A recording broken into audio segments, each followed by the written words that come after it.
Welcome to the Perfect Parlay Pursuit. We are about to break down Conor McGregor versus Dustin Poirier. No, this is not the early prediction show. We have predictions for you that are so well studied, coming off the heels of an already very successful weekend where I went 10 for 13, giving my picks to you guys for UFC Vegas 30. We're going to recap that very successful weekend. We're going to check in with Alex and Dan, see how they did. I'm pulling ahead as the leader in the Triple P Boys Pursuit of the Perfect Parlay, getting closer and closer each week. This weekend is a break. We got 4th of July. We're going to salute the flag. We're going to have good old-fashioned American camaraderie no matter what.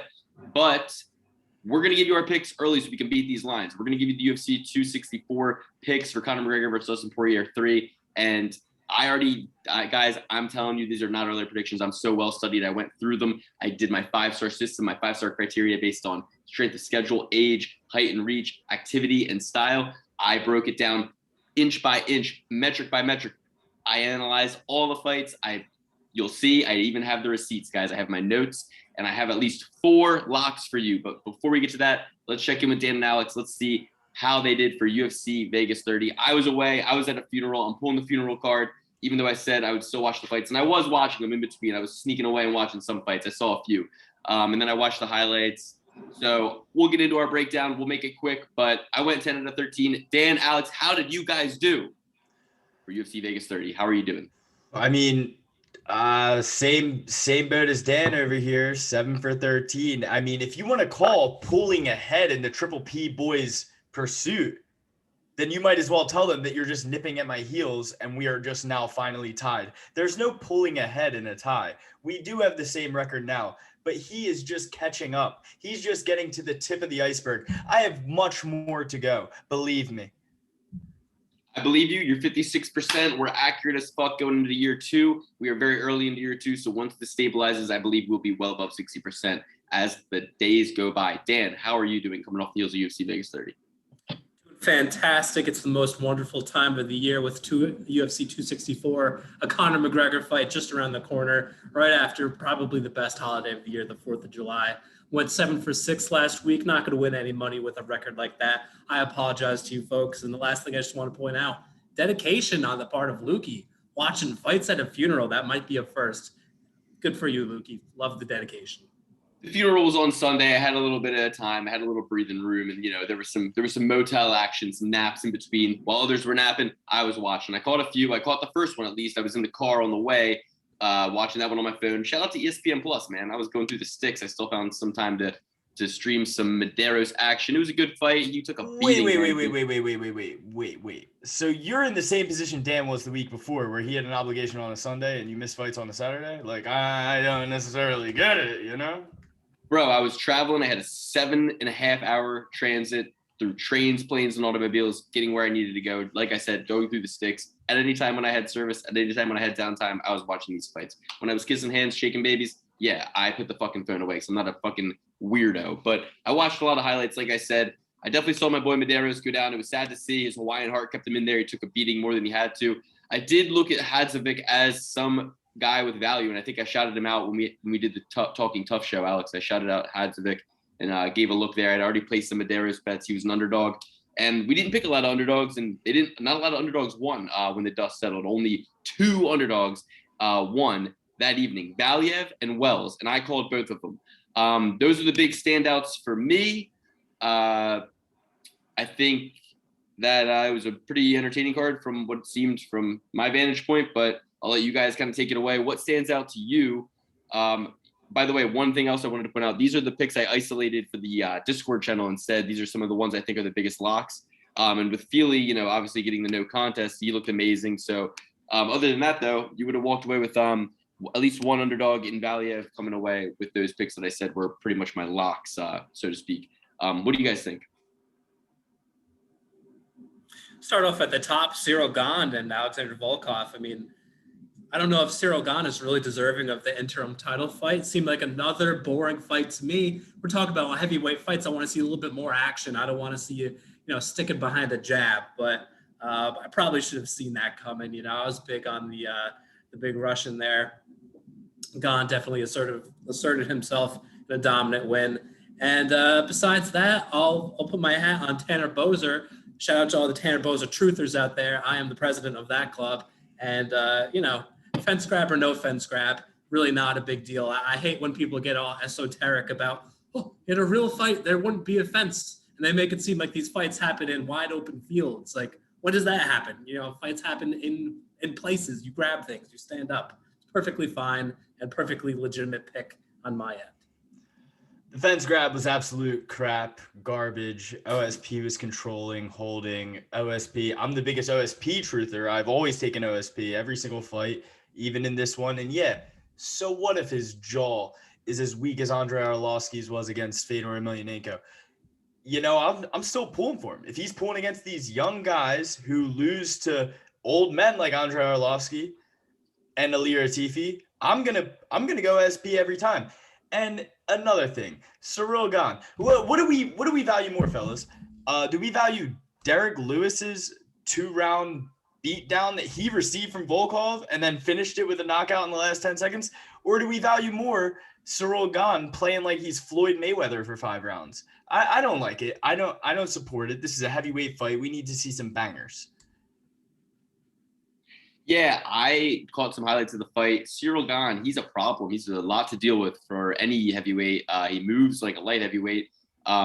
He's going to be the interim champ. It looks like they're going to actually face him off against Derek Lewis and make an interim title because Ngannou is having negotiation issues. It's interesting. Both him and John Jones, it's almost like they both got very bad advice. I don't know what kind of metrics these managers are seeing behind the scenes that are indicating to them that this is the most massive fight of all time.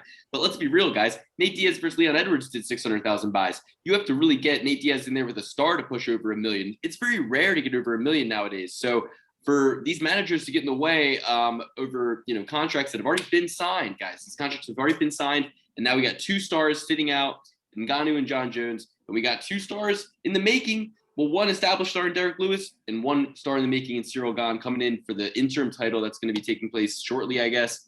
And we'll see what happens there. But I don't like that matchup for Derek Lewis. I'll tell you what, because Cyril Gane is very athletic and very stone cold in there, and he is very safe in there, like we said. So, but hey, Derek Lewis over 5 rounds is one of those guys who will land a big bomb at least once. So we'll see if Cyril Gane can take it. He's trained with Francis Ngannou, so I'm sure he's used to preparing for those sort of things. Dan, did you see any of that news? I know you were just saying, all hats off to Gane. I think that he did a great job as well. I'm not really in the hater brigade as Alex is, but yeah, what do you think about that? Yeah, I heard that Ngannou's manager was starting to leak all the information about all the dealings that Dana White does that may or may not be the most, the best types of dealings with fighters that we can imagine. I don't know, probably nothing will come of that. As far as the actual fight itself, that's going to be on August 7th, I believe, UFC 265. And in Houston, Texas, home of Derek Lewis. So I think the crowd is going to go absolutely bananas for that. I think that's going to be so much fun. And I'll be rooting hard for Derek Lewis, not only for the American side of things, but also it's a great story, him going back to Houston, his second shot at the title, and we'll see if he can grab it. Amazing. Yes. Well, as you said, it's going to be an amazing fight. We're about to break down Poirier versus McGregor 3, UFC 264. No, this is not early predictions. These are going to be our picks. We took a initiative to get ahead of this for you guys so we could beat some lines, and I think that was a great move because there's at least a couple underdogs that I think we want to get on because the line is going to move. So, Dan, Alex, is there anything you want to say wrapping up UFC Vegas 30? I'm pretty much done with that. I'm on to the next 10 out of 13. Can't complain. Moving on. I think we should just get right into this card. And as you guys, as I mentioned, I'd like to take a moment to apologize to Dan because I called him the curse for Charles Rosa, and he did take Charles Rosa this week, and Charles Rosa won, whether I liked it or not. But you know what, Dan? Hats off to you. You finally got on the right side. I'm not really going to pat you on the back too long because you've been on the wrong side of the last 5 fights. But, I'm happy that you got a little you got to wet your beak a little bit off Charles Rosa. Yeah, absolutely. So I feel like we got evened out. You with OSP in the loss, I'll take the win with Charles Rosa, and now we're on an even playing field where we can see eye to eye. Yes, sir. Yes, sir. Alrighty. Charles Rosa, Justin James, that fight went exactly how I think everybody thought it was going to. First of all, it was a split decision. Therefore, neither guy really pulled away with the with the mojo to get it done, which, we didn't have a lot of faith in either guy. Then Justin James says he's going to bet his $25,000 to show fight purse on himself. That gave me a little bit of confidence in him, actually. And then, I looked at the value. I said underdog odds on a guy who can probably out-grapple Charles Rosa and is certainly going to be dangerous coming in there, betting his whole purse on there, swinging for the fences. He rocked other guys in the past in the UFC, even, and knocked guys out. So I actually shifted some parlays to Justin James and cost me a little bit there. But, Rosa was my official pick. And Luke, did you watch that fight?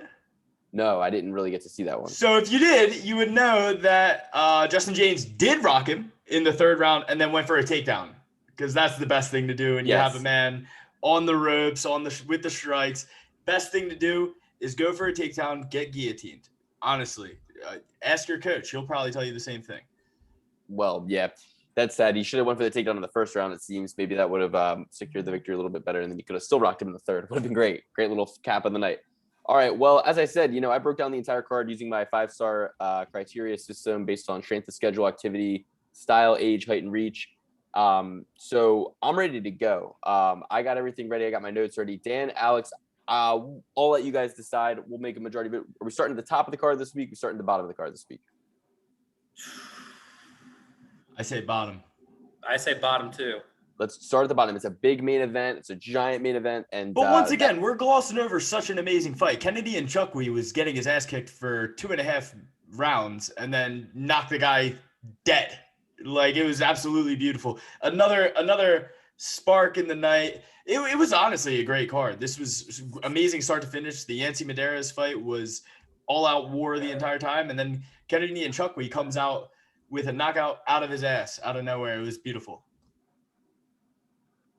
Yeah, Dan, anything else you want to say, capping it off? I mean, it sounds like it was a lot of fun, and glad I missed it, but whatever, Yeah, Alex is overhyping it, but that's all right. It was a decent card, a couple big overhand rights and a couple finishes here and there. A little bit of fun. Wish we won some money, and we'll move on.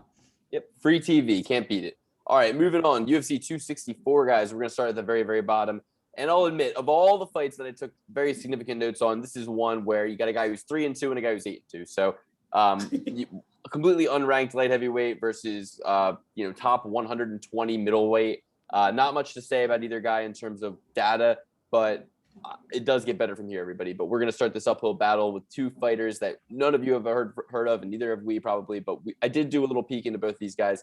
I think the better athlete is going to be Alan Medovsky. I think he's going to have better style advantages. I think we know more about him. I think taking a shot on who is a complete shot in the dark. And I think, taking a shot on Alan is not much better. So my official pick will be AA, but we got 13 fights on this beautiful card. And it might just be the one I leave off. It'll at least be the one I leave off a lot of parlays. What do you guys think about this one? Any insights? Speak for yourself. You never heard of Xiao Zhang Hu? Come on now, 3-2. I know he's lost 2 in a row as his only UFC fights, but he's coming out of Tiger Muay Thai, a gym that I most respect. So I think he's going to have some serious learning growth. Only 26 years old, and he's going to be towering over Amedovsky by about 5-6 inches, maybe. So I'll take a stab at the underdog here, Yao Zhang Hu at plus 140. I think it's a nice little gamble to start off the night.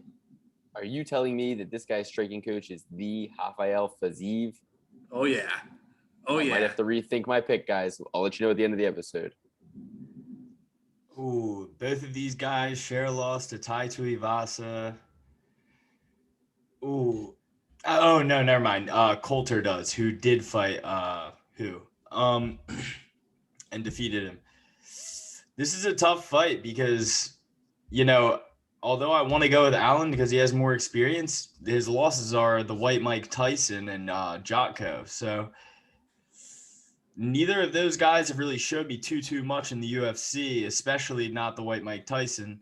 I'm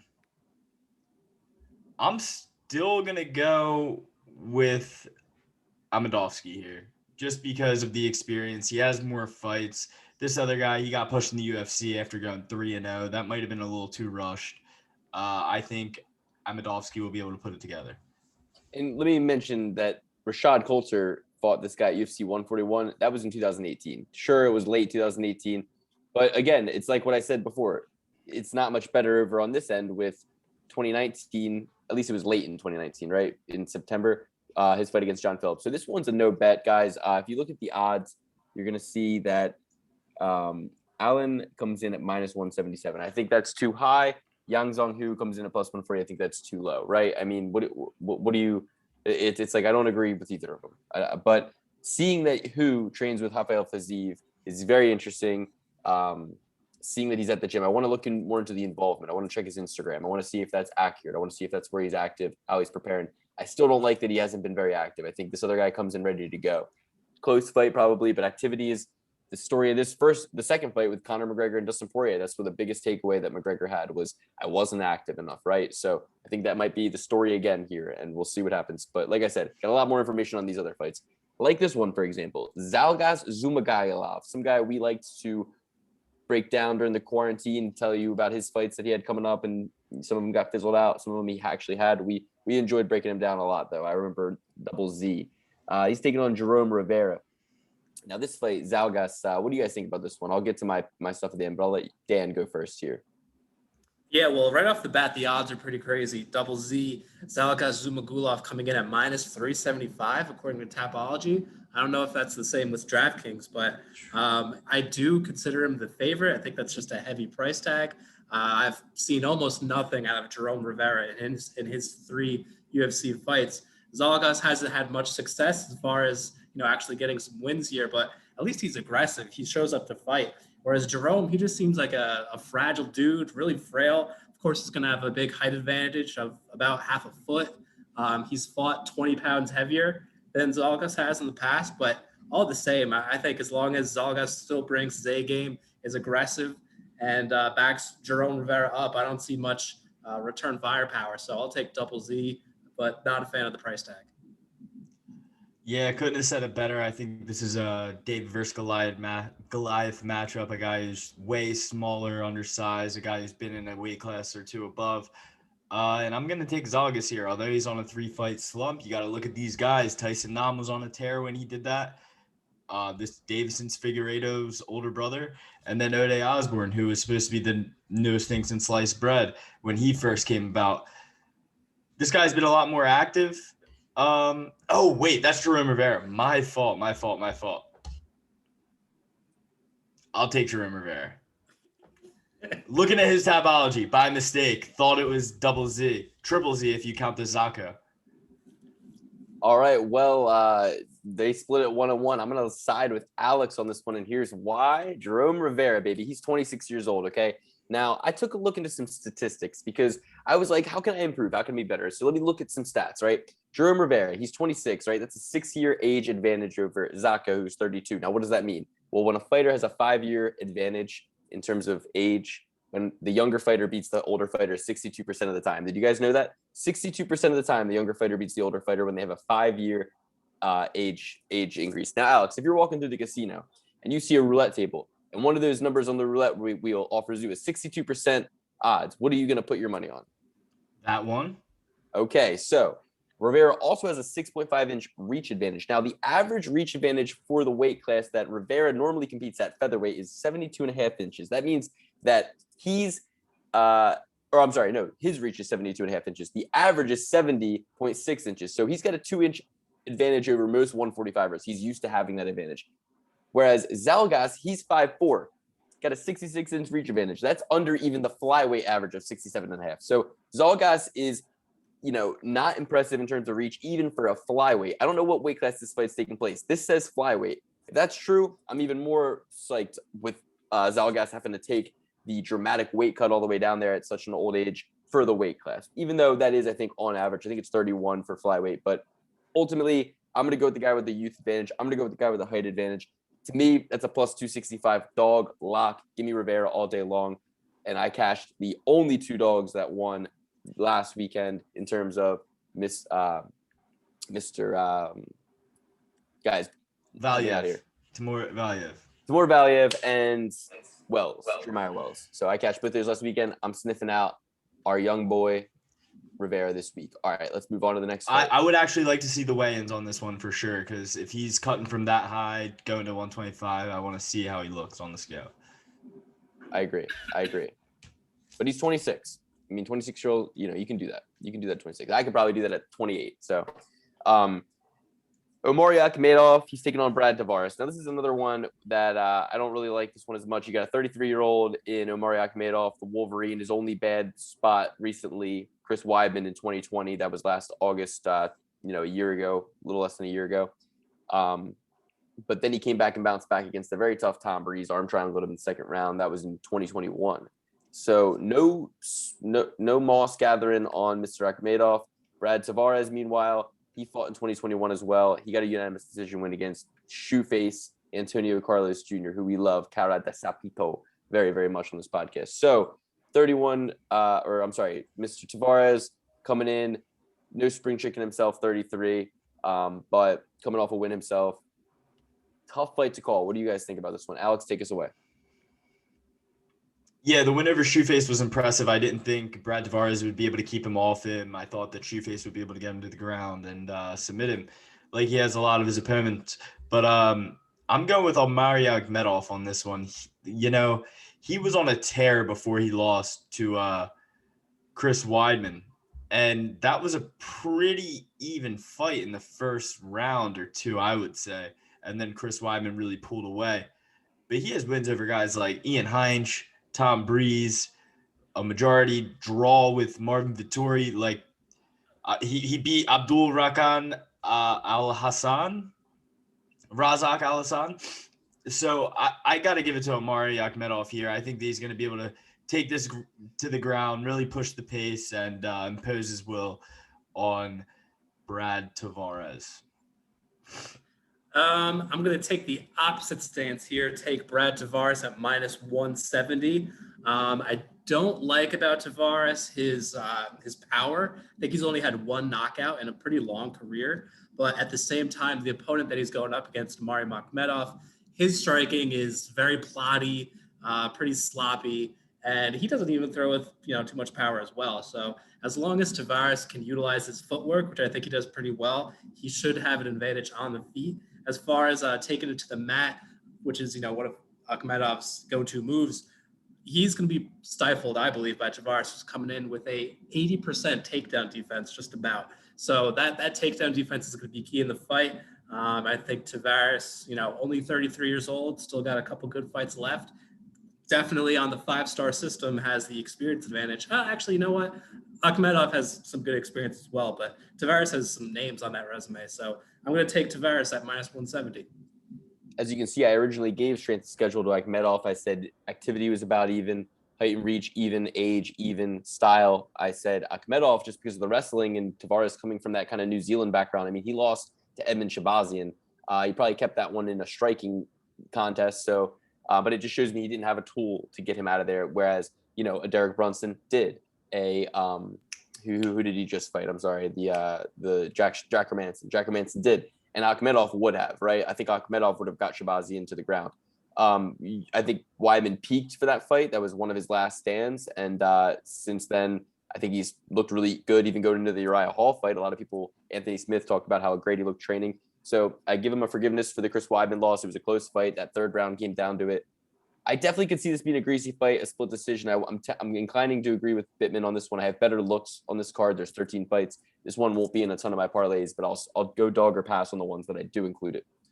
All right, let's go to the next fight. And I'll just reveal to you guys right now that my pick is going to be Maya based on style, age, and strength of schedule. She's going to have less activity and disparity with height and reach.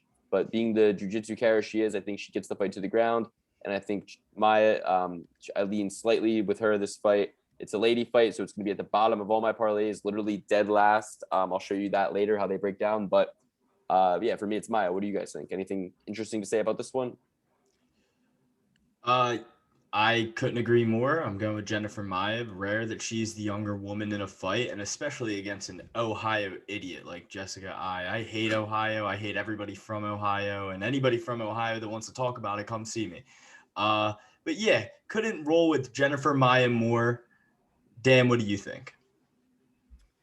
Yeah, I'm going to have to go with Jennifer Maya as well. I wish I could make it a little bit more interesting, but a triple P certification will do just as well. Jessica I, she absorbs, I think, 4 strikes per minute. So Jennifer Maia being the younger woman, if she throws the volume, the openings are going to be there on the feet. And then when we take to the mat, Maia really impressed me in her last fight, of course, with Valentina Shevchenko. I think that's probably what's driving her minus 200 favorite right now, but definitely warranted. So I'm going to ride with that as well and take Jennifer Maia for the Triple P certification. I love it. Yeah, let's do that. Calvillo was able to beat I on the night and get me my perfect parlay, 10 out of 10, that fateful evening last June. We're still in June right now. We're making picks. Let's go against I yet again. If you remember, Shevchenko had no mercy for her. She scalped her with that head kick, used that razor blade katana leg of hers and took her right out of there and destroyed her, right? Now she's had a downward trajectory since then. Whereas Maia went 5 rounds with Shevchenko in her last fight and looked decent at moments, right? The commentary team certainly thought so. I didn't really think so, but I did call that fight to go to decision because I knew that Valentina would take more mercy on her and that she was a little bit more skilled than some of her previous competition. At least she's a little bit more battle tested. She's been in jiu-jitsu competition. She's been in high pressure situations. So give me Maia and maybe even by finish. I'm not sure. The odds right now for Jennifer Maia versus you get I at plus 162, you get Jennifer Maia at minus 200. I think grabbing that now makes all the sense in the world because these lady fights, they get out of control. It'll be Jennifer Maia minus 1250 by the time the fight takes place. But we got a little break over the 4th of July holiday to get a little bit of an edge. And I think I found another edge for us here. Not so much of an underdog one, but a stable parlay piece, a stable favorite in Ilya Tapora versus Ryan Hall. Now, take a look at these notes I took earlier for you guys. Tapora, again, under 24-year-old fighters represent only 4% of UFC. However, they win 61% of all their fights. So we have an anomaly, a unicorn here in Mr. Tapora. And the average age of his division, featherweight, 31. So he's coming in with an advantage statistically over everybody who's average in the terms of age category of featherweight, right? He was active very recently, 7 months ago. So yeah, he's under 25 and his, win percentage is 61%. Hall has not fought in 2 years. He's not active. His age category loses more often than not. 46% of the time is their win rate. The minimum when a 5-year age difference between the two fighters, obviously the young beat the old a lot more often. But what's most interesting is the dog wins very little in this case, okay? So when there's a 5-year age disparity and the older fighter wins as an underdog, it's only 27% of the time. So it's only when these age gaps happen and the disparity is recognized and the fighter is the favorite that they win 73% of the time. However, 27% of the time when the dog does win, they have, this age disparity. So it would have to be that 27% for Mr. Ryan Hall. And I do not believe that he's going to leg lock Poirier. I think Poirier is not going to get leg locked, which means he's going to beat the living shit out of Ryan Hall. What do you guys think? I think it's a very interesting fight, but I'm going all in on Poirier. He will be in every one of my parlays, and I won't feel bad about it whatsoever because the stats agree with me. And if I make these sort of bets long term, I will be successful, says Johnny the Greek, and we all know we can trust him. All right. What do you think, Dan? Yeah, I mean, if that's the statistics regarding a 5-year difference, I want to know what it's like for a 12-year, which is what we're facing here. Poirier definitely could be coming in bigger, stronger athlete, maybe not as big in height, but certainly as far as all the intangibles that matter. I totally agree with you. Don't see a leg lock coming. Poirier seems to be a master of jiu-jitsu himself, and I think he's going to be more of the master as far as mixed martial arts, incorporating some ground and pound, putting Ryan Hall in some pretty precarious situations that he won't be able to find himself out of as far as the leg locks, which he seems to go to quite often. So give me the younger guy by 12 years, Ilya Poirier, minus 230. Luke, where were we going to go before the country got shut down? We were going to go to TriStar Gym, Montreal. That's where we were going to go. But not just for the gym, also for several other things about Montreal that are great. So I know where you're going with this. You know exactly where I'm going with this. That's why I'm going with Ryan Hall, the guy who can never find a fight because everyone is scared of this man. They're scared of this man for a reason. He's going to come out there. He's going to hit you with an Aminari roll, whether you like it or not, put you in the 50-50 position, and he's going to heel hook you. For all my laymen at home just watching this for the gambling, that's a little bit of a leg lock, okay? Ryan Hall will get anybody in that, any place, anytime, anywhere. Ilya Tapora is no different. He will do it against anyone. All right, I like the confidence. You have to be to go with somebody who's in a category that only wins 27% of the time. So I like it. He's going with the underdog, Ryan Hall. Ryan Hall at this point, and you can hold out betting on Ryan Hall. That old man. He's gonna come in there to his plus 180. Yeah, let that get juiced up. Juice that up. You want to get him at plus 400, I think. But he's got a hitting snowball. the Jordan shrug at the end like he does every time he wins. I don't know. He's got a snowball's chance in hell. I'll give him that. He's got a snowball's chance in hell. All right. Driscus Duplessis, or as I like to call him, DDP, is taking on Trevin Giles. Now, what do you guys think about this one? Who wants to lead? Alex, you certainly are talkative. How about you lead this one? I'll take it. I'll take the South African, the only African living UFC fighter, as he claims. The only guy who still lives in Africa to this day. He's going to go out there and he's going to give the problem a problem, and he's going to finish Trevin Giles easily. Dan, what do you think? There's I'm value gonna have either to way agree. if you can call it. I mean, minus 112, I think. No, I'm going to agree with Alex. Driscus Duplessis seems like the real deal. Guy was a champion in KSW, a pretty legitimate organization, and he's rolling with a 3-fight win streak. Just based off the eye test in his last fight against Marcus Perez, found himself in a little bit of murky waters in the beginning, totally got himself out of it, and ended with a finish in round 1. So everything really checked off the box for me as far as physicality and skill levels. And I think there's a reason why he's on the McGregor card. I think the UFC has some pretty lofty sights for this guy. And Trevin Giles, I mean, he lost to Alex's favorite fighter when he was coming off of like a 2-hour notice. So even though he's got a pretty good record himself, I think he could be a little shaky, and Driscus Duplessis should take advantage of that. For the record, he did not lose to Alex's favorite fighter, James Krause. He beat James Krause, although the decision was split. And he also beat my favorite fighter in Roman Dolidze. And although that was also another short notice thing, he beat both of these really good guys on short notice. That's the conclusion you have to come to. But other than that, And for the record, James Krause is not my favorite fighter. He's my least favorite fighter. We know. And if they don't know that, then they need to go back and watch some previous episodes, or at least continue watching every episode from here on out, because they'll pick up on it. Trust me. So anyway, I agree with both of you, but every time I look at those 2 wins, Trevin Giles beating James Krause and Roman Dolidze, I have to splash water in my face and say, it was short notice. It was short notice because, man, I really, really, really respect both of those fighters, and he got decision wins over both of them. Somehow, some way, by hook or by crook, he did it. Now, Dolidze, I remember that fight. He was going for Alex's little leg lock at the beginning and playing a little too many games. So I'm going to forgive both those wins, really, is what I'm going to have to do, because my criteria, when I break it down, when I look at every single metric that I go by, on paper at least, strength of schedule, activity, height and reach, age, and style, it all goes to DDP. It all goes to my man out of South Africa. It all goes to the true African, Driscus Duplessis, and make it a triple P certification for DDP. Triple P for DDP. All right, we got a super interesting fight to break down here. Nico Price versus Michel Pereira. And real quick, while you're watching mid-episode, I'm just going to give a shout-out to the Triple P Certified, brand spanking new Twitter. Go ahead and follow us if you are on Twitter. I'm going to be releasing a lot of my notes and a lot of the things that I'm sharing with you here and now, as well as my parlays and how I group them. I'm going to do that. I'm going to start slowly doing it as I get followers. So we'll say when I get 50 followers, that's when I'll drop the first Friday drop of what my picks are. Go ahead and follow at Triple P Certified. And while you're at it, follow our backup account in case they kick us off at perfect_parlay. Now, both these accounts are going to be super important, so you're going to want to follow both of them.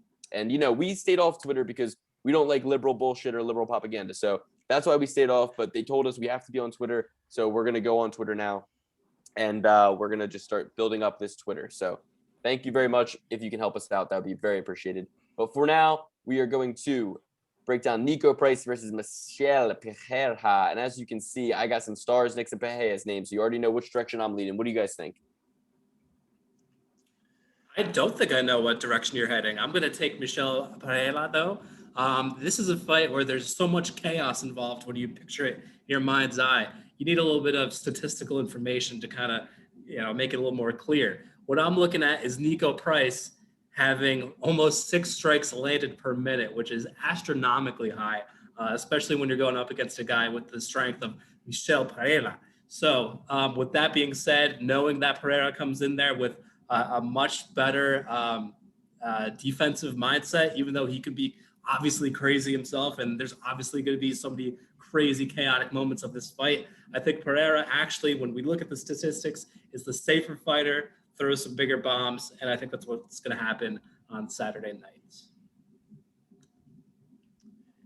Yeah, I think Michelle Pereira is going to win this. If you have a guy in Nico Price, who is also chaos in a human being, like if he's losing to Cowboy Cerrone or drawing Cowboy Cerrone at this stage in Cowboy Cerrone's career, it gives me cause to pause. You got a young, hungry lion in Michelle Pereira.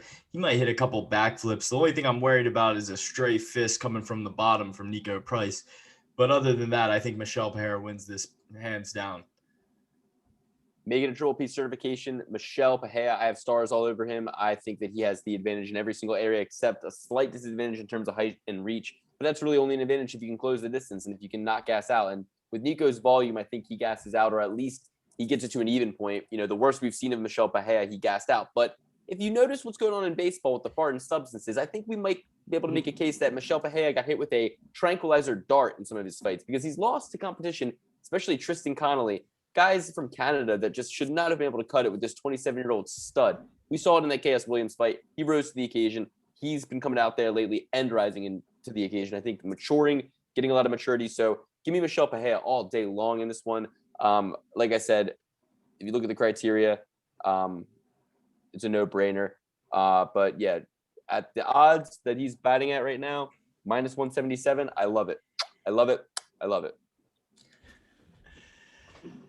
Moving along, making it very easy for everybody tonight, boys. We got Max Griffin. We got Carlos Condit, another fight that I broke down very well. So let's take a look real quick. I broke this fight down, but I need actually, give me your guys' opinion first. Pittman, what do you think? What was really surprising to me was Max Griffin's age, coming in at there at almost 36 years old. I thought he was a young gun, but he's actually been in a ton of really just barn burner of fights, along with Carlos Condit. It makes for an awesome fight. Gonna have to go with the younger guy here. Condit, he's coming off of a win against, I'm drawing a blank here, so let me cheat. Matt Brown. And he looked pretty good in that fight, actually coming off of 2 straight wins. I was actually thinking of Court McGee. But Max Griffin, even in his losses, to me, he looks like a pretty solid welterweight. He's never an easy out. And I think it's going to pose a lot of problems for Carlos Condit, assuming that the volume and the pressure is there, which I think it will be. The reason you confuse them is because they both used to do heroin. It's true. It's true. It's part of their story. It's part of their... Not Matt Brown. Not the Immortal. Matt Brown died doing heroin. That's how he got the name, the Immortal. He lived through it. He OD'd and died, right, Luke? Allegedly, maybe. I don't know about no dope. Anyway, yeah, that is interesting. Court McGee, is that who you were comparing him to? I zoomed out for a second there. Yeah, because I'm on my own sort of natural high right now, guys. By the way, I went to a funeral, like I said. Once you confront death, face it, face facts, face reality, it wakens you up a little bit. So I have been on a fast. I stopped eating after I left the funeral. It's been about 48 hours. I'm almost in ketosis, so bear with me. I'm going to check in with you guys. I made these picks. I was up so long. Once you cut out food, there's so little to do. You just sit around looking at UFC, doing research. So, this fight right here, Carlos Condit versus Carlos Condit versus Special Griffin over here. Maxi boy, Max Payne. Griffin is starred up for me. The only thing you can give Condit is strength of schedule, and that's just going to, really come to his detriment because he's been fighting harder guys his whole life. Yes, Dan, he is almost 36 in the sense that he's 35, but he did just turn 35. So in my notes, I have it that a 35-year-old has a 51% win rate. A 37-year-old has a 46% win rate. So again, I go back to the roulette table analogy. Where are you going to put your money? Griffin, his reach is equal. He's got equal levels of activity. And all things equal, we would have to look to a disparity of skill. There's none to speak of because they're both elite. Condit has a better name value, so one would think the odds are skewed here towards him, towards the older man. All things equal, we take this 5%, disparity between win rates for their age and assume that the athleticisms are going to favor Griffin. Let's cancel Carlos, guys. No offense, I love Carlos, but anything under minus 200, I'm going to grab on Griffin. I'd like him to be more in that Michelle Pahea range, but hey, this is fine too. Minus 190, I'll take Griffin all day. He's one of the locks that I believe age is going to play a big factor in. That's the Poirier, Griffin, and Rivera so far. Stick around to see who the other lock I believe is based on age and statistics this week. Dan, Alex, what do you have to say for yourselves? So I still haven't made my pick for this fight. I think. Oh, and Dan, I wanted to apologize because the reason you were getting Matt Brown and Court McGee confused is because he fought them both right in a row. The UFC just set him up against those dopers. It wasn't just you making a Freudian slip. It was real life matchmaking. So Yeah. Man, I mean, this is tough. Like, both have losses to Alex Oliveira. Other than that, Carlos Condit has fought way tougher contests and has a mutual win over Thiago Alves, where Max Payne lost to him fairly recently in 2019. So Condit was beating him at his prime in 2015, around that time. But Condit was also in his prime. And Luke, you were actually mistaken. Max Payne turns 36 in November. Something of that nature. At the end of the year, right? Sorry, he turns 36 at the end of the year, right? Yeah. So I'm going to go with Condit here. I think he just has a better skill set. He might be able to keep him on the outside. He seems more focused than he has in the past. And even when he went on that big slump, look at these names, guys. Michael Chiesa, Alex Oliveira, Neil Magny, Damian Maia, Robbie Lawler, Tyron Woodley, Johnny Hendricks, George St. Pierre. It doesn't get much better than that, fellas. Max Payne doesn't have the same resume. I'm going with Condit here. He's more focused than ever before. He's making one final run, one last ride. Let the cowboy ride. For sure. I mean, we can't triple B certify it, I guess, because Alex is going with the underdog, but it is a dog or pass situation. Like I said, minus 190 is not ideal. I'd rather him be closer to minus 150. I'd rather this be closer to a pick 'em because, like Alex said, a guy who's been in there with George St. Pierre. I mean, come on. And he hasn't showed signs of slowing down necessarily. He kind of had that lull and he's peaked back up. But as Khabib says, Alex, a man can't reach his peak twice. And I think Griffin is still working towards that peak, even though he's no spring chicken himself.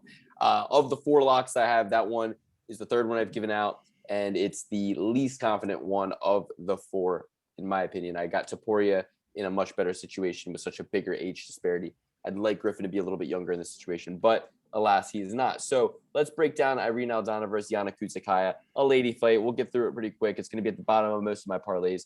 Irene Aldana certainly had some good experience getting in there with Holly Holm recently, went all 5 rounds. That's pretty nice, no shame there. But that was late 2020, right? We're well into 2021 now, and she hasn't fought. Yana, her boyfriend, is the victim of Jeremy Stevens' assault. That was going to certainly get anybody fired up, and she just beat Ketlin Vieira recently this February. So the activity is going to go to Yana. I'm going to look at Aldana for strength of schedule, being in there with Holly Holm recently, and height and reach. Yeah, she's got that. She's a bruiser, man. Aldana's no slouch. Age goes to Kunitskaya. Activity goes to Kunitskaya. Their style is about even. We got boxing versus kickboxing. I think if Kunitskaya can land kicks, keep her at range, and keep her out of that boxing range, she gets it done. So it's a no bet. That's my pick. But Kunitskaya will be at the bottom of my perfect parlay. This one is going to be at the top of my parlay. Love this fight. Super confident in it from a gambling perspective. I'm going with Yana Kunitskaya all day. Yes, Irene Aldana, great striker. Really appreciate her for adding depth to the ladies division. And also, yeah, good experience against Holly Holm. If it weren't for the fact that she gave up 5 takedowns to Holly Holm. I mean, come on. That's not going to play out very well against Yana Kunitskaya, who we saw in her last fight against Ketlin Vieira. Pretty good credentialed black belt in her own right. And she absolutely destroyed her on the ground over the course of 2 rounds. So I expect that and then some in this fight. I also think Yana can hold her feet, hold her ground standing on her feet in a striking match, at least to the point where she would survive enough to take it to the mat and dominate from there. So this is one I'm supremely confident in, and we'll have it at the top of my parlays. Yana Kunitskaya. It takes one more barometer for me to really pick this fight. I've crunched the numbers. It's a pretty even one. I was going Aldana for a while, and then I saw one staggering statistic, and that is that Yana Kunitskaya is younger. And you know me. I can only go with a younger woman. I'm going with Yana Kunitskaya here. She's going to finish it. both of these women have the same reach and height. So usually Kuntakaya is used to having a bit of a reach advantage on most of her opponents, which made me hesitant to pick her. But now that I know that she's the younger woman, I'm definitely going with her. And you'll notice that we skipped through the Sean O'Malley fight. We're hoping that one gets back on track. Against Smolka, I had that as all but a lock for O'Malley just because of all the criteria that I go by. Everything but strength of schedule you have to give to O'Malley. And I think was coming in there with something to prove. So that would have been my pick. But alas, if you guys want to give a quick thought on that before we move on to Tai Tuivasa versus Greg Hardy, the only fight on the card where I'm going to go against the criteria. We'll see how that swings in a second. But guys, thoughts on Sean O'Malley pulling out? Man, devastating. But I think the UFC is actively looking to fill this slot. So hopefully he gets back on the card. Hopefully he gets a nice name. I've heard Tim Elliott might be a name. Also heard Ray Borg, another possibility. So either of those fights I'd be happy with. I just want to see the Sugar Show, baby. Let Ray Borg live. Why are we feeding him to Sugar Sean O'Malley? Like, Sugar didn't pull out of this fight. Smolka got a staph infection. I don't want to see that for Ray Borg. Let Ray Borg sit on the side like Megan O'Leary and just talk all day. That's the job we need to give him. The UFC needs to stop signing him for fights. Just pay him in other ways. We owe Ray Borg for all he's done. The glass in his eye from Conor McGregor throwing the dolly. I'm sure he got enough from that. But we're on to Greg Hardy versus Tai Tuivasa. And in my heart, can I take an evil villain like Greg Hardy? Can I take the evil man, Greg Hardy? No, I cannot take the evil man in Greg Hardy. A cowboy, a former cowboy, let alone. No, I'm not taking Greg Hardy. Tai Tuivasa is a dirty boy. He's going to get it done. He's going to knock out Greg Hardy. He's going to make him think about everybody he's laid his hands on. And I'm not saying anything, all right? I'm just saying anybody he's ever laid his hands on ever. No pointing any fingers. I'm going with Tai Tuivasa. He's going to make him pay. He's going to make him pay for sure. And guess who's doing his shoey right after, baby? It was a graceful landing at the end there. I'm going the opposite way. I'm going with the Prince of Darkness himself, Greg Hardy, the man who's been studying the game of MMA like his life depended on it. Because guess what? It kind of does. And it's going to pay off in this fight against Tai Tuivasa, a guy who often relies on him just being the bigger guy, bullying his opponents around. Well, guess what? The Prince of Darkness is coming in there, the bigger guy, the bigger fighter. He's only getting better by every fight. Hopefully the asthma is in check. Someone bring the inhaler. But at the end of the day, I think it's going to be Greg Hardy, to the disappointment of all the NFC East fans in America. Hey, look, nobody hates a cowboy like me, but if you watch Greg Hardy in one of his press conferences, he really broke down. He was crying. He was saying he's getting sued from every direction. He's got people coming after him and treating him badly, and all he wants to do is be a man of God and get back on the path and do the right thing, okay? The man was not arrested. He was not charged. He was not tried. He was not put in jail or prison or anything like that. So I'm siding with Greg Hardy in this one, even though the criteria tells me that Tuivasa has a decent strength of schedule, better activity, better age. The style is about even. They're both sloppy heavyweights, but Hardy's putting it together. It's really going to be a race. Who's going to put it together faster? I think Hardy has more, like Dan said, that's depending on him right now in his life than Tuivasa. Did Tuivasa get in there with DC and Khabib and stay there and stay at AK for the long haul, or did he go back to New Zealand? What happened? You know what I mean? I think Hardy is going to come in there, the better athlete, wear him down, drain him out, drag him to the ground, get a couple takedowns of his own. Luke's picks Hardy. Criteria picks Tuivasa. I don't know, but it's dog or pass for me, and I'm taking the dog. And in this next fight, we have... Listen, bro, the evil part is they threw on the Cowboys jersey in the first place. It has nothing to do with any of the allegations. Fair enough, boy. Fair enough. But the next fight, we got Burns, who just turned 35, and that puts him in a 51% win category, and that's good enough for me. But there's more. But wait, there's more. Take a look at this, guys. His activity. He's competed in 18 competitive matches since 2018. Now, yes, only 9 of them have been MMA fights, but that means 9 times he's stepped in there and grappled. And of course, yes, 10 of them were in quintet, which means that he did like a bunch of fights in one night, right? But either way, my point is he's had a ton of experience, guys, and he still falls in the 51% age category in terms of win rate, whereas Wonder Boy being 38.5 is going to fall in that 46%, and he's even getting closer to that 40 age bracket. It's a 3.5-year age gap, so we're approaching the 5-year mark that gives us that advantage. Sure, we're not there yet, but hey. Wonder Boy, he's only competed 4 times since 2018. So even if you compare that to the 18, it's pathetic. But even if you compare it to the 9 MMA matches he's had, that's pathetic. That's less than, or Burns more than doubled him in activity. He's 2-2, whereas Burns is 7-2. So Wonder Boy, yes, he's got a reach advantage, but the average reach for that weight class or for that division is 73.3. So it's a little bit higher than average, Wonder Boy's. Burns' reach is 71, so it's a little bit lower than average. But even at lightweight, where the average reach is 72.4 inches, he's going to have a disadvantage. So he's used to competing at a disadvantage. My point is, the only thing I can give Wonder Boy's height and reach, maybe, style, but you'd have to give Burns equal style for his jiu-jitsu. So I think Burns has knockout potential in this fight. I think he closes the distance well, makes the takedown threatening, knocks Wonder Boy the fuck out up against the cage, just like Pettis did, except reverse style this time. Wonder Boy's talented, but he's 38, guys. He's not a boy anymore. He's a grown-ass man. What do you think? Yeah, anybody who's still calling himself boy as a 38-year-old is a chump in my book. So I'm going with Durinho here. He's going to finish him. And if you look at Tapology, that is not Gilbert Burns in his Tapology picture. I won't be convinced that it's him. Can you pull it up, Luke? Of course. It's a completely different guy. We need to see this. It looks, it's a completely different guy. The only thing that is the same is the tattoos on his chest. Not the same. I mean, you gotta think that's a weigh-in photo. He was sucking a lot of weight. Dude, no way. No way. No shot. The other picture of him on Tapology is more like it. The one in the face-off pictures. Well, more importantly, do you see where he's training? Sanford MMA, which is exactly why I'm going with him for sure. He's got the great Henry Hooft teaching him how to strike. He almost had Kamaru Usman in that fight. I think that he, a couple seconds go differently, he could be walking away the champion. I'm going with Durinho here. He stops Wonder Boy. You guys are dead wrong. I'm taking the Wonder Boy, baby. I don't care how old he is. He's still the Wonder Boy. And with that title comes youth and exuberance and the ability to finish this fight.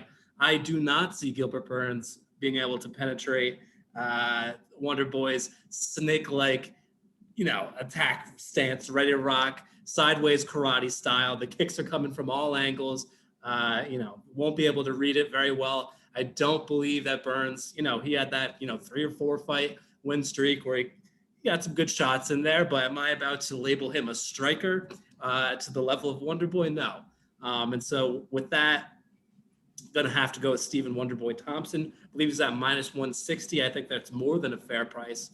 And I would say that Wonderboy probably wins 8 out of 10 fights with this guy. He's not going to be able to take him down. No one's really been able to take Wonderboy down except for a prime Tyron Woodley once or twice. So, man, I think the stars are aligning for Wonderboy, maybe even a title shot after this. All right, we shall see. No Triple B certification. Dan is going with the favorite in this match. Wonderboy is going to come in matched up with Gilbert Burns as the minus 162 favorite. Gilbert Burns plus 130. I'm going dog. Alex is going dog. We'll see what happens. We'll see how it shakes out. Now, I have a good tip that this fight, Conor McGregor versus Dustin Poirier 3, the line is going to move in the favor of Dustin Poirier. So if you're going to pick Dustin Poirier, you might want to wait till he becomes a full-blown underdog, because a lot of sharp money who lost the first or the second time around when they fought is going to want to double down on Conor McGregor at an even better value now. This is the best odds you're ever going to get Conor McGregor, minus 113 coming in against Dustin Poirier. He was a big favorite last time. True, a lot of sports books will offer you a deal, plus if it's your first time using them, they'll give you some juiced up odds because it's such a popular fight. They'll give you like bet $1 to win $100, Conor McGregor or something like that, or Dustin Poirier, either side of the action. I knew they were doing that for the second fight. We'll see if they do it for the third fight. But in the meantime, guys, let's break down this colossal main event. The reason that we're all showing up today, the reason that we're all here. It's the show, the perfect parlay pursuit, UFC 264 breakdown for the fight of the summer, Poirier versus McGregor 3, the rematch that nobody really asked for because it was a rematch that nobody asked for in the first place. It's a trilogy that nobody asked for because we're rematching a rematch that should have never happened. Poirier should have done his job. And before I let these guys talk, I'm going to give them each a little hot tip that I heard. In Dustin Poirier's contract, allegedly, it said he had to knock McGregor out in order to get a rematch. So Now he's got the rematch. Apparently, he was given no pay-per-view points the first time around. Now, that was big for me. I thought that he was coming in here not hungry, but fed. But no, apparently he got paid his standard fee, went in there, got paid whatever he got paid, no pay-per-view at all, no participation. He probably got paid a lot, but got the knockout, which was the real prize, to now award him the rematch where I'm sure he is a participant. So the rich man syndrome might not have affected Dustin Poirier as much as I initially thought going into this rematch. So what do you guys think? I'm going to reserve my pick for last. I'll let who wants to take the floor first. I don't want to be the decider. Who's got the initiative? Alex has got the initiative. Give it to Take me. it away, Alex. I see. Give it to me. I'm going with the notorious Conor McGregor. Yes, he did get knocked out in the last fight. Yes, he did knock Dustin Poirier out the first time. Yes, he is a rich man. Yes, he has it all. But he's back. He's better than ever. And he had good moments in that first fight with Dustin in the first round. Until that leg started getting beaten up, he had his moments. I think he makes the adjustments in this one. He was embarrassed to lose to a pea-head like Dustin, as he calls him. And I think he comes out here and he finishes Dustin in the third, puts a nail in the coffin, sends him and his hot sauce packing. I am begrudgingly going to go the opposite way. I'm going to take the hot sauce. I'm taking Dustin Poirier. I think he had a master plan with 2 fights he envisioned with Conor. Most people, they take the short route. They're only going for the 1 red penny night. Dustin always knew it would be 2. He only revealed 1 weapon. That was the leg kicks. Okay, you make that adjustment. Boom, I'm coming in with my own adjustment. It's called good old-fashioned American wrestling. And knowing that he doesn't care, he's already got his second McGregor fight in. It doesn't have to be a crowd pleaser. He's going to make a shit ton of money between the 2 fights. He's going to be wrestling all night, making it gritty. And I think that's the secret sauce for Dustin Poirier to finish off the trilogy. I think that's the route that he's going to take. So, again, begrudgingly, I'm a huge McGregor fan, but I'll take the slight underdog money with Dustin Poirier in our last fight of UFC 264. You want to make a prop bet between me and you, Danny boy? How many takedowns? Goose egg. Oh, you giving me the half? All right. It's 1 I'll take takedown. that. If he gets 1 takedown, you win. How about that? Deal. How much? Now, we can't bet money because that would be illegal. But what we can bet is that your girlfriend slaps 2 girls in the face. No. Oh, man. Nah, we'll figure something out. How about a punch to the chest? Yeah, sure. That's fine. Laura punches you right in the chest. Your girlfriend just wails on you. I don't know if she wants the. I don't want Brooke to punch me in the chest. He doesn't want the celebrity spotlight that Triple P shines Oh, we're not going to on film you. it. We're not going to film it. Maybe I'll film the okay. bro. It'll just be filmed between the 3 of us. Sorry. We can film it from like a first-person perspective, so you don't even see her. You just see the hand. This is for me because I know that the notorious Conor McGregor, the one they call Mystic Mac, is going to knock Dustin Poirier out with a front kick. You want to put a prop bet on that? If Alex wants to take it, but I already got one with you, and you can't do that on DraftKings, so you can't do that with me. You can't do 2 props. What's in the it same for? fight. What's it for? I think McGregor knocks him out with a front kick to the nose, just like he predicted, because he's Mystic Mac. What am I propping for? I don't know. Let's get away from the props for now until the lines come out on the props, because I don't really know what to predict until I'm told by the odds makers, where to go with this. But either way, this bit is dry. Let's move forward with my pick, Conor McGregor. Why? Well, I just think he's the better fighter. I think he's the richer man. I think he's going to come in more prepared. I think he's going to come in more focused. I think he's going to organize the situation around his victory. And he's just smarter than Dustin. Dustin's, like Alex said, a pea head. He's from Louisiana, like Dan said. He thinks he's going to get takedowns. Dude, people from Louisiana don't know what the fuck a double leg is versus a single leg. Like, you can sit them down all day and try to explain it to them. They don't know. They don't know nothing but swing those hands, right? So Dustin Poirier, complete dumbass, just like Colby Covington said, and just like we predicted, that charity is a complete tax write-off. It's a complete non-participation thing. Who gives a fuck?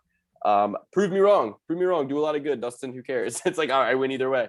It's like, you got yourself into this mess. Go save the world, idiot. Go save the world from a headquarters, Louisiana. Get those kids some iPads. Who cares? Like, come on.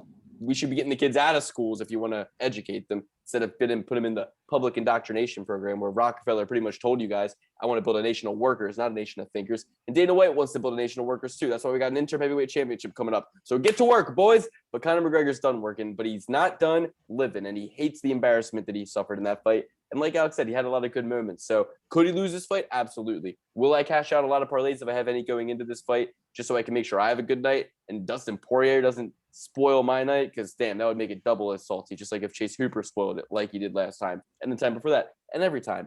But anyway, I could beat Dustin Poirier in a wrestling match. Facts.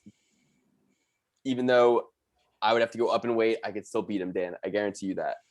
So I think Mr. McGregor is going to do just fine. He knocks him out with a spinning kick or a front kick to the face, to the nose, and goes off as a true hero should, a true hero of Ireland should, on his yacht back to the Emerald Isles.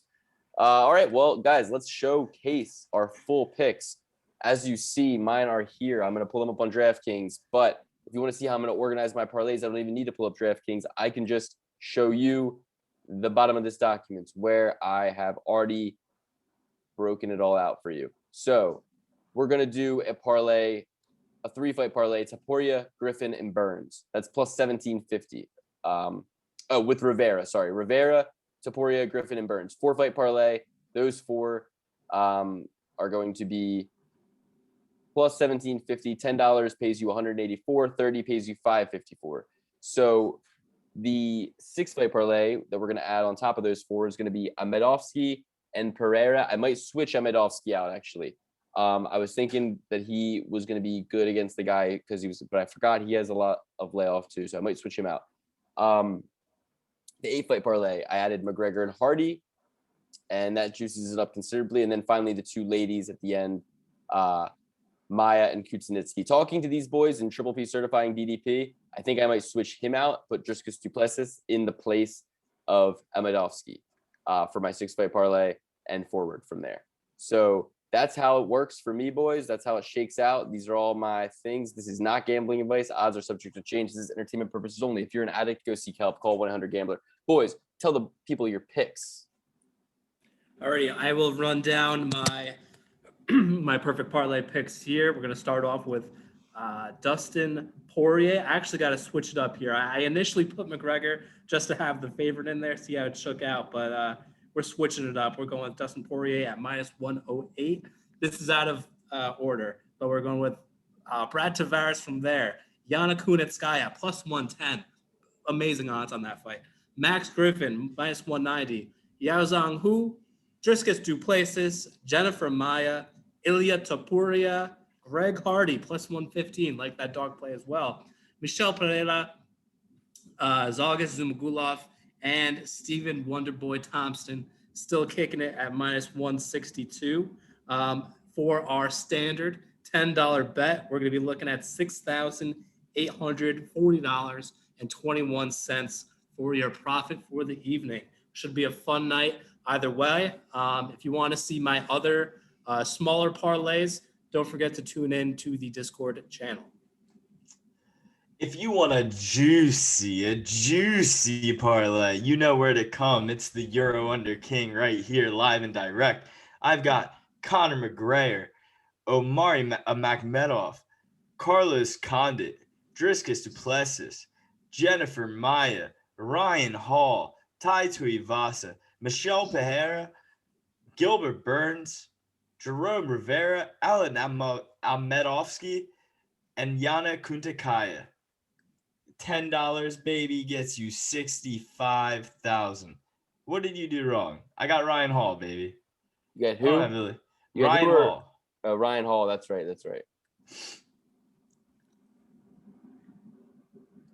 65,000. There it is. Woo! And if you want to see all my smaller parlays, as Bittman said, join the Discord. Follow me on Euro Under King, and I love you guys. And if you want to know our perfect parlay, it is our Triple P certified picks. They are going to be I'm sorry, we got Taporia is not one of them. I'm sorry. And Amedovski is also not, but we do take Kuznitsky. That is affirmative. And those are our four. $10 pays 93, $50, $100 pays almost 1,000 on that. So plus 840. Wow. So that's 4 triple P certified picks. Yeah, I'm not wrong on that, right? Yeah, No. I like that play too. And you guys disagree with all of my locks. You disagree with Max Griffin. You disagree with Poirier. You disagree with Rivera, and you disagree with Burns. You disagree with all my locks. So if you take our triple P picks and then you take our locks, $10 bet pays $17,037. So that's an 8-fight parlay right there with triple P certified picks and those locks, right? And then from there, my picks would be Greg Hardy, McGregor. So that 10-fight parlay pays $7,000. And then from there, like I said, I didn't know that this guy trained with Fiziev, so it might be dog or pass in the situation for me. But I'll probably put O'Malley in there instead of him if I can, if it looks right. But if not, boom, throw him in there. And then Mr. Akhmedov, that's a 12-fight perfect parlay. $10 pay $39,800. But if you remove him, it's $16,000, which I like even better. And I might just do a little 11-piece Minnesota, 15 to win, $24,000. So that'll be the picks.